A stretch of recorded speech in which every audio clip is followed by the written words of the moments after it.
I think this might be my third remounting video, and I've got 2 more, possibly 3 to do. So whether I'll get them all done today I have no idea, but it's the sun's come out outside, and I think once Keith's finished watching this cricket we may well go outside. So you're wondering what I'm doing now with these 2 pieces of wood. Well, these were together and I decided to cut them, and you see where I've just sliced them there, somewhere like that anyway. And that one looks as though it's got its legs crossed, and this one here, it's got all these nice little gnarly pieces, and I've also got this big one here. There we go. But I'm looking at mounting this Dendrobium Hilda Poxon, and I've had this in some lava rock in that container over there, and it has actually started to produce roots, so it's a good time to repot, well, to mount if ever there was one, but they're very, very, very brittle, and you'll see there I've already knocked one. So I've got to be careful with this one.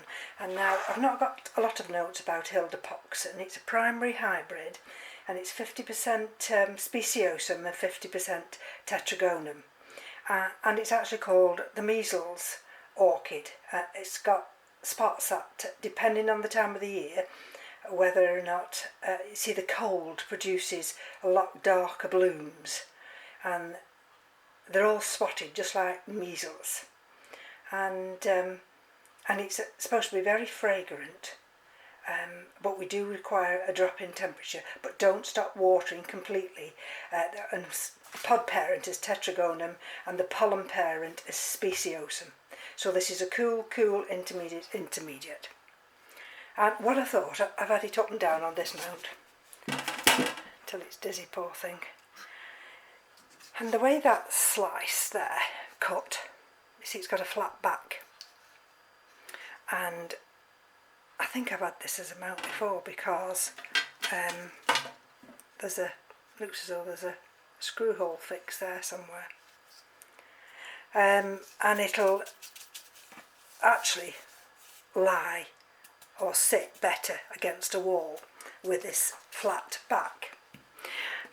So I think what I decided in the end, now I don't know whether or not I needed to put some sphagnum moss here, or whether, let's just put a little bit here. And what I had to do, there you see I lost a root there, I had to find a way through on the roots here. See that little tiny root there as well? But I had to find a way through here. Let's see if I can do it again. And part it.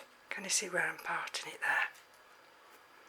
And the reason I'm doing that is because, let me see, I'm wanting it to sit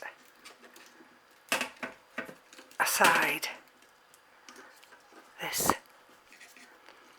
branch here. Now, hold on, have I got the right one? Because it slipped in a lot easier last time.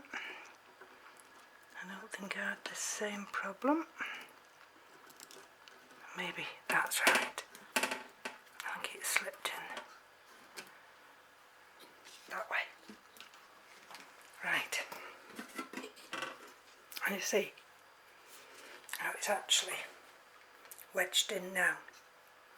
The only thing is it's wedged in with this one here, and it's wedged in with that one, which is very good, because this root here, which got a growing tip on, that's got a growing tip, that has. So and that's got a growing tip here.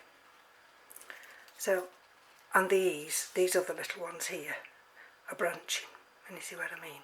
That's from that big one there. So that big one, if I can manoeuvre it without actually breaking it with my big clumsy hands.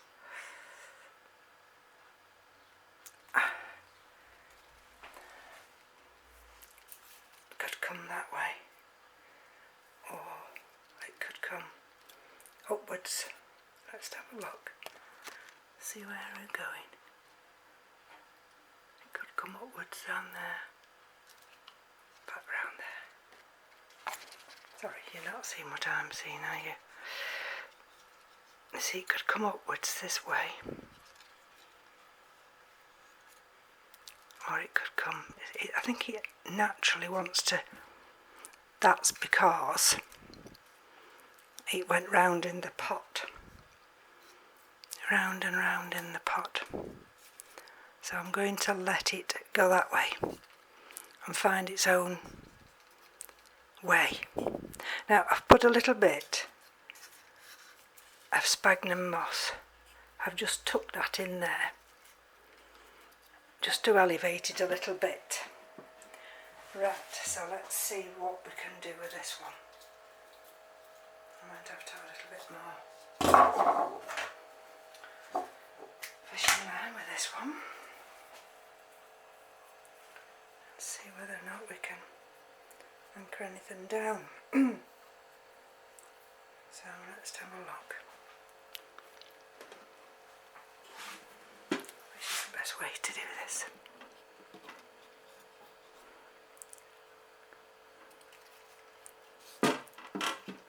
Probably M.E.s making this very big here and bringing it up and over as opposed to up and under. Okay, now let's pull this tight, and let's pull it tight that way.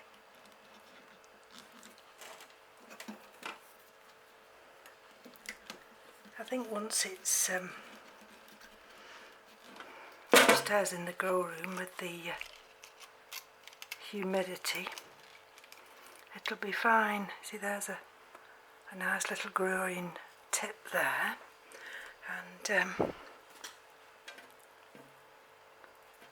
me just have a look. Can you see the bits on the wood? There we go. Let's tip that out. I thought I brushed everything out, but looks as though I've missed that little bit. I was cleaning it before, one of these, and a damn spider ran out. So, and you don't know what's lurking in there. Bugs. Right. Okay, so we've got rid of that. That's rubbish. Okay, so have I. Sometimes the sphagnum moss looks dirty. Well, I think it does. Okay, with my trusty little tool, let's just push underneath there, and then by just pushing that underneath there, what I'm actually doing is filling a gap. Okay,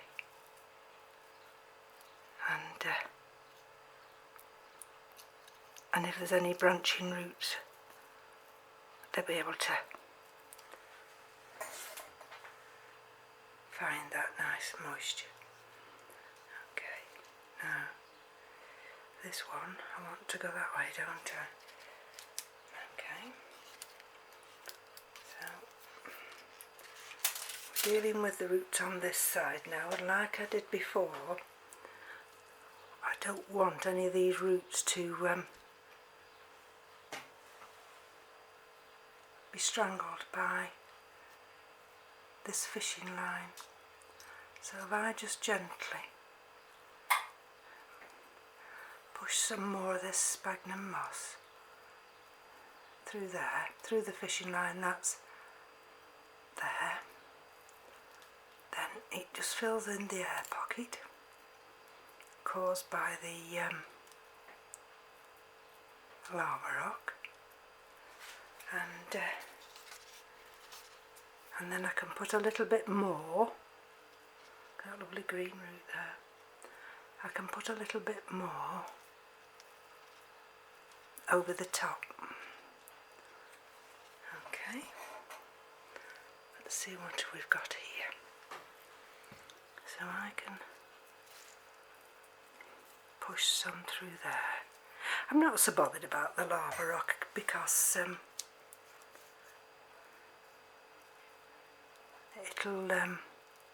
it may fall off of its own accord, and if it doesn't, it'll anchor eventually.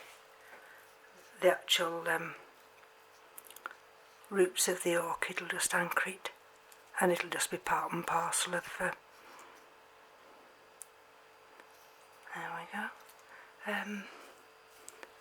of the plant. Let's see if I can just put a little bit there. And you see what I'm doing?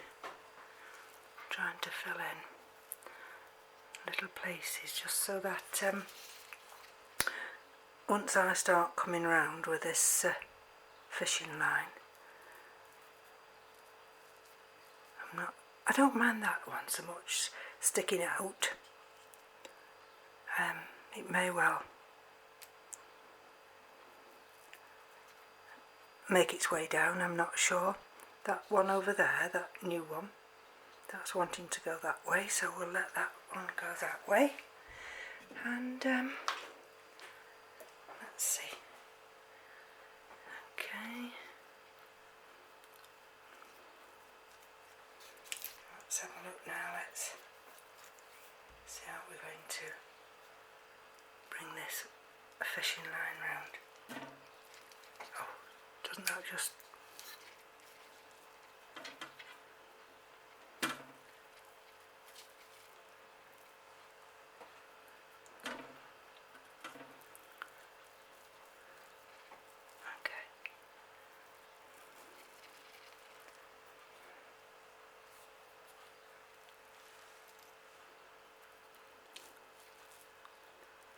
Okay, let's have a look. I'm not going to rush it because at the end of the day there's no point in rushing. Because if I rush it and make a mess of it, that's a polite word. I was going to say something else began with B. Right. Now, come on. That's it. Okay. Bearing in mind, I've got live roots here and I don't want to crush them. Like that one there. Let's see if I can. I don't mind so much the first lot of fishing line being a little bit slacker, but I'll need this second lot to really anchor everything down. Now let's tie that. That's better. Are you still with me? Okay. Right. Okay, let's see whether I can do an up and over. Right. Okay. Don't know if you saw that. Okay, let's have a look here. What's it feel like around here? We got any gaps? I can just poke a little bit of sphagnum moss in there, and then see if I can put a little bit here. That's it. And I'm going to put some round here now. Hang it round there. Bring it round here. Okay. See that? Unfortunately, that's got a little bit of a crack in. So I may well lose that one. I'm keeping my fingers crossed that I won't, but it won't. I won't be able to actually put any fishing line over that because it's too delicate, it's already cracked. And then, right, so let's see if I can see what I'm doing. I'm just going, what I'm doing, just bringing it over that piece of lava rock. So actually,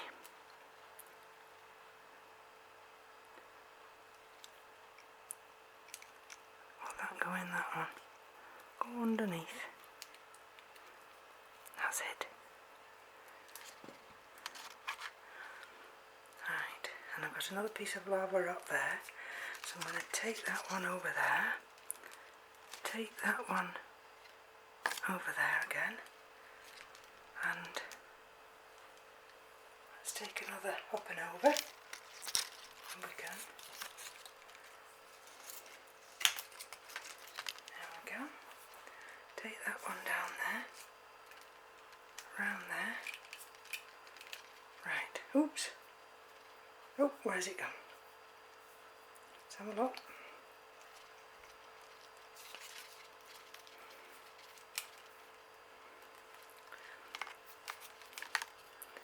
Can you see where I'm still trying to bring this original piece back? There we go. Still got that little growing tip there, and what I'll need to do now is, ooh dear, see if I can tie this at the back. Right, okay, right, there's plenty of line left, so I'm going to bring it round there once or twice, and that one there. I'm going to push. Sorry about that. I'm busy looking, aren't I? And I think the cricket must have finished now. So we may well go outside now. See, there's that little one there. That little there. Okay. Now I've got to be careful here. And the reason being, I've got that jutty out root. Now let's see if I can tie this.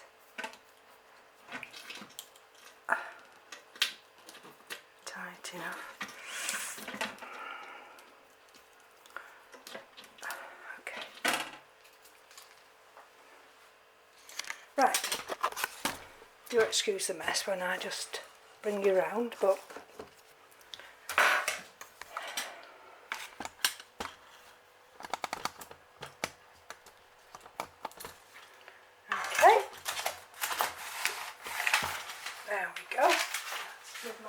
over here, and let's have a look. You see, we've already got a screw to go in the top. It can either go there or it can go there. I won't put this in until I get to the grow room. And see, we've got a little bit of a room there, so I've just tucked that bit of sphagnum moss in there, and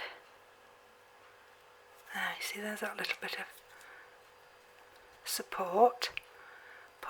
Tuck all them in underneath that wire, so when I come to, that's it, there we go.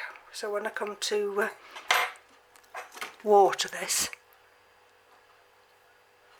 I have a feeling, you know, I've just knocked that on the coffee maker. Doesn't that just hurry and belly you?